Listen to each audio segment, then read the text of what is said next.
Hello everyone, I'm Admiral Ellis of the TTO, and we're going to start a story here. It's called The Men Who Bargained for the Universe, and it's about a trio of solar array workers who come to broker a deal with us being the TTO. It's not something that happens every day, and that's outlined, of course. It's a total of 43 pages,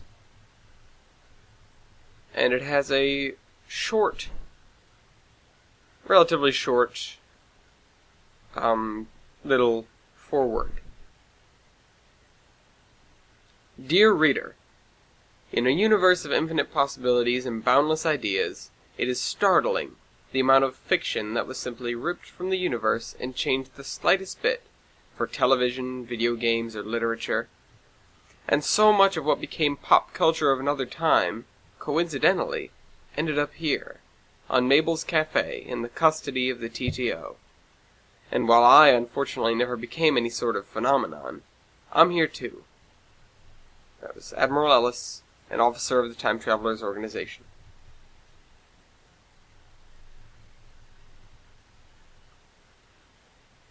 "2:33 p.m. Mabel's time, Thursday, April 13th, year 947, aboard Devereaux, docked to Mabel's Cafe. I relaxed. There was little to be done, making my vacation from normal life well worth it. The rest of Devereaux's skeleton crew was sound asleep in their rooms aboard the hibernating city ship, making my office the only active room in the entire 3.3-kilometer wide vessel.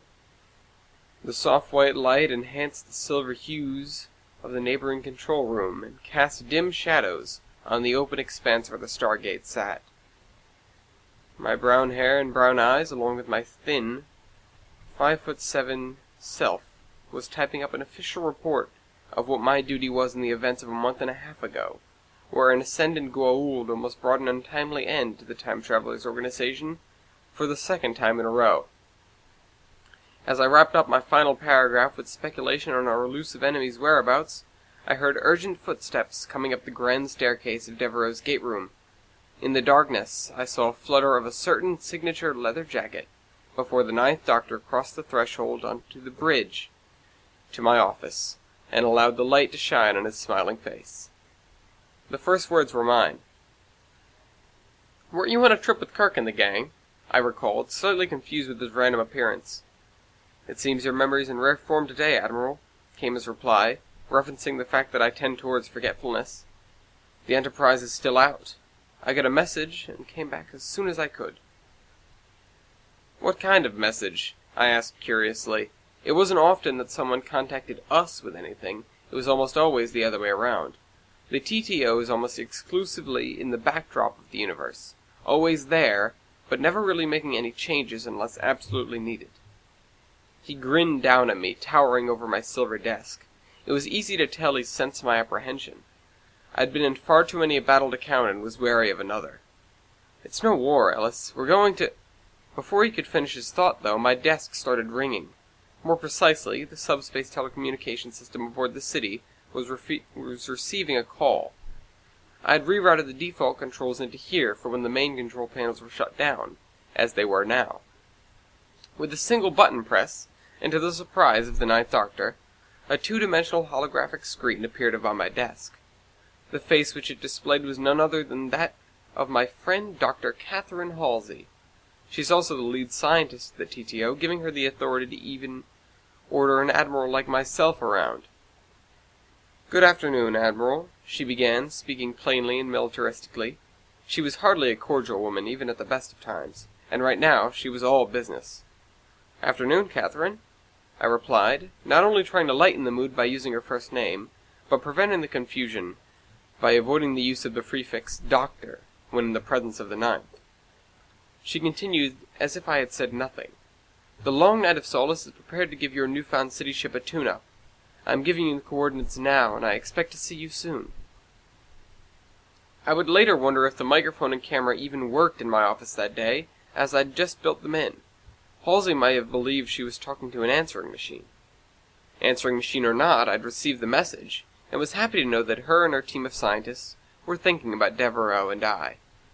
The request for an inspection and tune-up had gone out nearly a month ago, and while the inspection had taken place shortly thereafter, I hadn't heard a word from the Long Night of Solace since then. I immediately began making preparations to leave Mabel's, beginning by getting up out of my desk and strolling purposefully past a bewildered Ninth Doctor, over the bridge to the control room. He followed moments later as I pulled the protective sheet off one of the large, piano-like consoles. The outlines of the bulky, nearly square glass keys glinted in the low light. Sensing my presence, the console jumped to life, a white light springing forth from the glass. I reached over to one button on the far left and depressed it. The square tipped, and with a satisfying, deep chunk, began the city's startup sequence. The many lights in the 3-story Stargate room came to life one by one, and the shadows slowly lifted. The whiteness climbed the stairs out of the lowest sections, pushed the darkness away from the stained glass behind the Stargate itself, and finally began reflecting off the hexagonal ceiling opening that allowed vertical transport to the Puddle Jumper Bay. In the center of it all, the gilded Pegasus-style Stargate gleamed, smothered in light. As the unstoppable brilliance of 10-million-year-old Atlantean lighting climbed down the main spire of Devereaux from my beautiful control room, the other systems started to come to life as well. One of these was the main artificial intelligence complex, host to Sarah, my AI companion and good friend. She appeared at my side, a light blue luminescent hologram of a 15-year-old girl. She wore a t-shirt and shorts, and had short-cut, somewhat unruly hair. Her holographic form whirled around, checking for other people in the control room with us. When she spotted the Ninth Doctor, patiently waiting off to the side, she exuberantly said hello. "Hello, Sarah," he replied casually, rocking on his heels. "It's been a while, hasn't it?" "It has, actually. Quite a while." She paused. "Are you here with a purpose, or—" "Yes, in fact," his smile returned. "I've a mission for you." I was in the middle of telling Ellis when we were interrupted by our resident Catherine Halsey. He nodded to me, a silent instruction to continue. "We're to report to the Long Night of Solace for a tune-up," I stated. "The coordinates should be in your databanks." Her eyes lit up with the prospect of our ship getting some TLC by the TTO scientists. "When do we leave?" she said quickly, and then, before I could answer, she added, "I'll wake the crew." She dematerialized to begin her task. With her gone, I turned to the Ninth, who was straightening his jacket and returning to a standing position from leaning on the control room balcony's railing. He suddenly looked up and pointed, not at me, but at my black microfiber windbreaker, a jacket that I began wearing regularly when I decided I needed my own look. It was a modern take on his iconic leather jacket, the likes of which I couldn't see myself wearing. He was simply asking if it was as he assumed, and I nodded in confirmation. "So, you were saying?" I asked, eager to continue the mission briefing that we had begun several minutes ago. "Ah, yes, of course. Well, I was contacted by a trio of solar array workers from 2357 who want to broker a deal." "They want to make a deal with us?" "As odd as it sounds, yes. I wasn't quite clear on the details. The message was rather short and garbled, but I did manage to get a time, date, and location." "Well, not to sound lazy, but why do you need us in Devereaux, then? Why didn't you just take the TARDIS?" The Doctor rarely requisitions others' ships, almost exclusively preferring his own. "Well, a few reasons, actually. For one, I really want to make an entrance with these guys. They deserve a show. And a city ship class coming out of the time vortex is, quite honestly, one heck of a show. Secondly, I feel like I don't spend nearly enough time outside of my own machine. The TARDIS is great, but flying in her is nothing like flying in this monster of a spaceship." "So you wanted Devereaux just to be different?" "Good reason enough, but I feel like there's something more than that. Something more practical, perhaps?" "That's because there is," he grinned. "They mentioned something about equipment, and equipment isn't much use to us if I can't fit it through the TARDIS's doors." "For everything that your TARDIS is, it's true that it could use a loading dock." I chuckled. "Totally got your back there. So what did I miss?" And so I began the story of the Second Unseen Time War, a dreadful conflict that didn't quite get a decent ending. It was fresh in my memory, after all, but it bewildered me that he'd somehow missed the entirety of the conflict.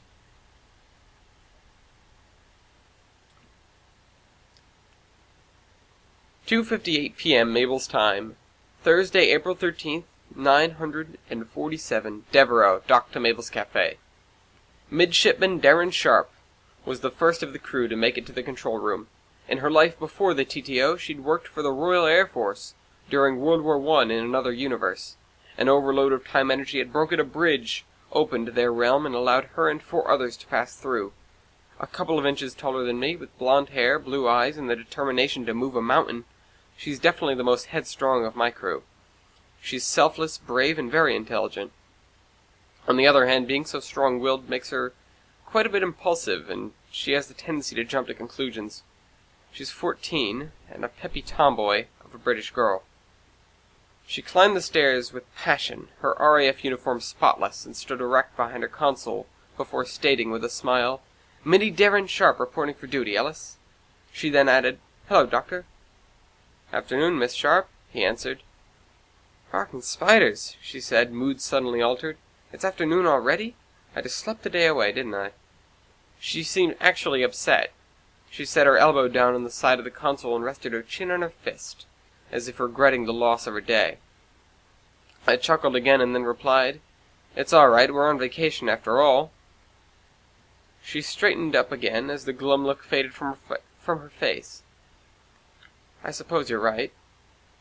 What are we doing now, did you say? I feel like we're not really on vacation anymore." That's when the ninth piped up. "As of now, you still are. But after the refit is complete on the Long Net of Solace, I have a mission for you." Oh no, the Long Net of Solace. I got so lost in there last time I had to have a grunt show me out. I was about to reply with the advisory remark that I had given to her a month ago, when they were doing the inspection, a note not to leave the ship, or else you might get lost, when the second member of my crew staggered his way up to the control room. Alexander of Hohenberg was a year older than Darren at 14, though a couple of inches shorter. Had brown hair and eyes like myself, and the same ambitiousness and determination. He was one of the other 4 that came through with her, in fact, and was also involved in their World War I, albeit in the beginning on a different side. He was the son of Archduke Ferdinand and the Prince of Austria-Hungary. By an extremely coincidental set of events, he eventually met and fell in love with Darren Sharp. He gave a nod to me as he sluggishly made his way up the steps, but immediately snapped to attention as best he could when he saw the ninth standing behind me. I heard the doctor laugh at the poor Austrian's reaction. He returned to shuffling over to his console until a smile from Darren straightened him up for good. "I'll go get us some coffee, Alec," she said. "Doctor, you want some?" "At 3 o'clock in the afternoon? I'll pass." Darren began the walk around the gate room to the conference room on the opposite balcony, where the coffee maker was kept. Alec's face registered surprise when he realized what time it was. "Did you wake us up for a reason, Ellis?" he yawned. "Or were you convinced I was sleeping too late? Because, now that I think about it, you might have been right." No, we have a job to do. 2, actually, if you count the refit."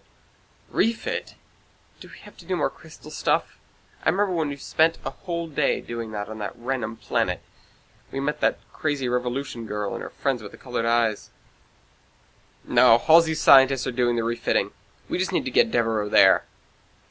And as soon as Nick gets up here," I shot a glance across at the conference room, "and Darren comes back with your coffee, we can be off." No sooner had I said it than my 12-year-old apprentice came clambering up the stairs into the control room, having observant hazel eyes and equally shiny light brown hair. Almost a full foot shorter than Darren, he made up for his stature with a strong mindset and incredible bravery. I had indoctrinated him on a recovery mission, where a fellow timeship crash-landed on a human-controlled planet. He was the first responder and, when we went to pick up the derelict ship, insisted on coming with us. I had eventually decided that he'd be useful, and he became one of the first to come with me as one of my companions. Today he had a Cumbres and Toltec t-shirt, and blue jeans that were getting a bit tarnished from climbing around a ship's inner workings. He reached the control room with a smile on his face and gave a big hello to the ninth doctor, who hadn't ever met him before. He asked a couple questions about the mission and then proceeded to his station, stretching his arms in a show of waking up. I yelled across the room to Darren, "You done over there yet?"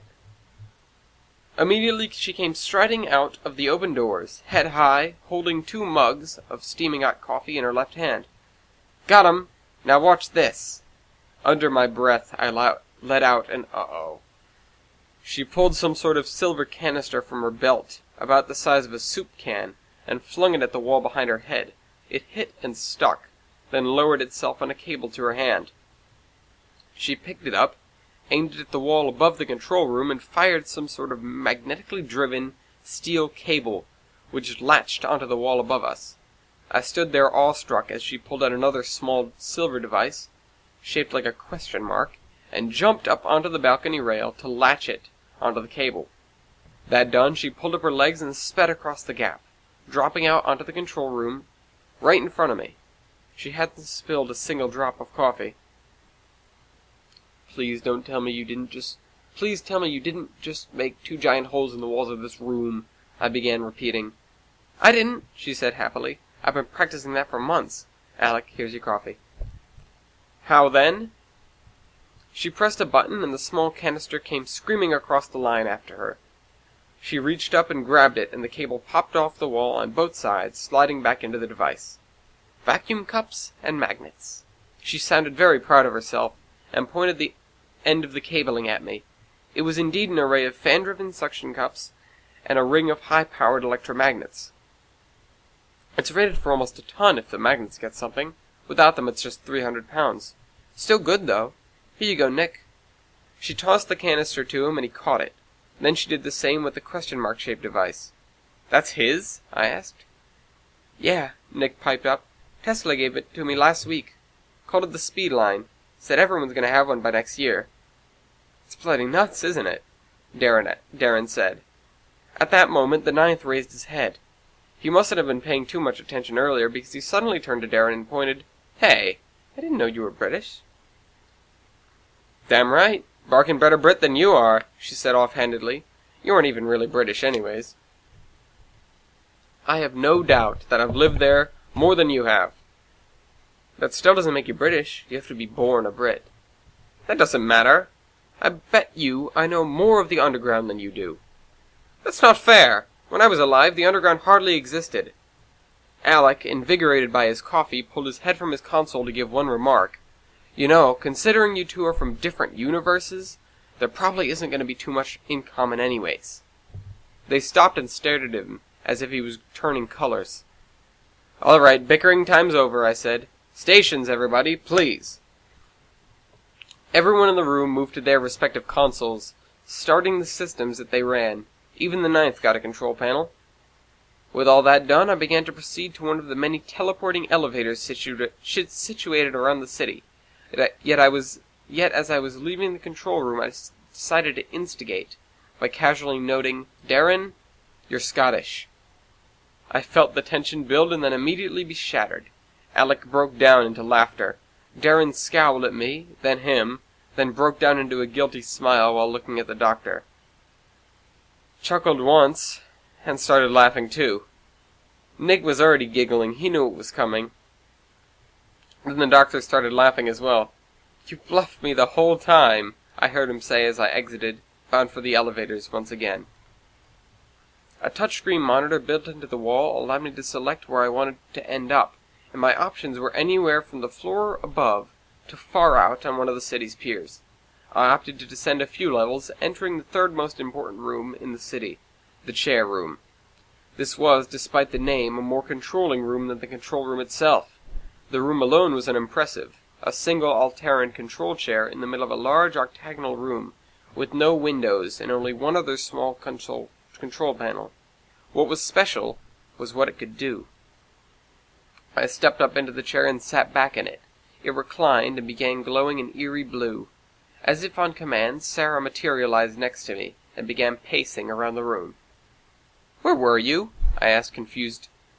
I began to disconnect from Mabel's cafe. "Just now or before?" The city rumbled as the magnetic couplers depolarized. we began to drift away from the spoke where we had been docked. Preferably both. Well, I ran some cycles with the data Halsey gave us first, and then I had the doctor give me his information and ran some cycles with that. I think I have a decent schedule worked out. On the ceiling above me, the massive holographic projector sputtered to life, showing something akin to an old railroad timetable, complete with the times to arrive and depart, both at the long night of Solace and an as-of-yet unnamed solar array.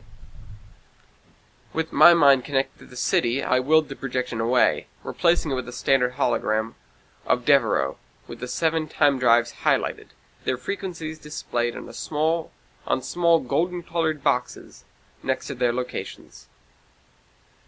The time drives are the keys to how the TTO runs its starships. Once a starship becomes equipped with one, it is rebranded a time ship. These devices themselves are 4-foot-long, football-shaped glass containers, ribbed with brass to hold them together. Inside, subatomic particles from the beginning of time cause the devices to glow a yellow hue. It is these particles that, when charged, can warp the fabric of space-time, allowing travel in the 4th traversable dimension. The particles are, as the doctor says, the physical embodiment of time energy, meaning that they are literally made of time itself condensed into matter. Most time ships only need 1 drive. However, a city ship class is so massive and spread out, and underpowered in the star drive department, that it takes 7 to safely pilot one through the time vortex. Having more than 1 drive can cause serious problems if they aren't synchronized, but the readings I was looking at were more than within acceptable range. I began feeding the time drives power from the 3 0-point modules that power Devereaux, exciting the particles and causing golden yellow time energy to begin creeping over the city, its buildings, and the shield. From the external cameras I could see what I always enjoyed seeing, the white and silver city, bathed in light, being consumed by the blinding yellow cloud of time itself. When the light came flooding into my room from the time drive at the base of the tower, I knew it was nearly time to go. When the mass of time had enveloped the city entirely, I would kick on the star drive and power into the rift in space-time we'd generated. Seconds later, a small green indicator permeated my gold-smeared view. This meant that the amount of time energy had reached critical mass. With a single thought, the huge banks of Alterran engine systems on the underside of Devereaux kicked on all at once. Despite the inertial dampeners, I felt the G-forces shove me down, just a bit, as the ancient city lurched forwards, and the huge shift of time energy, attempting to stick with the drives it emanated from, ripping a hole in the artificial fabric of space-time around Mabel's. To the outside observer, the city and its yellow shroud vanished in a flash of light. To us, all of the time energy suddenly evaporated, blasted off as we fell into the time vortex.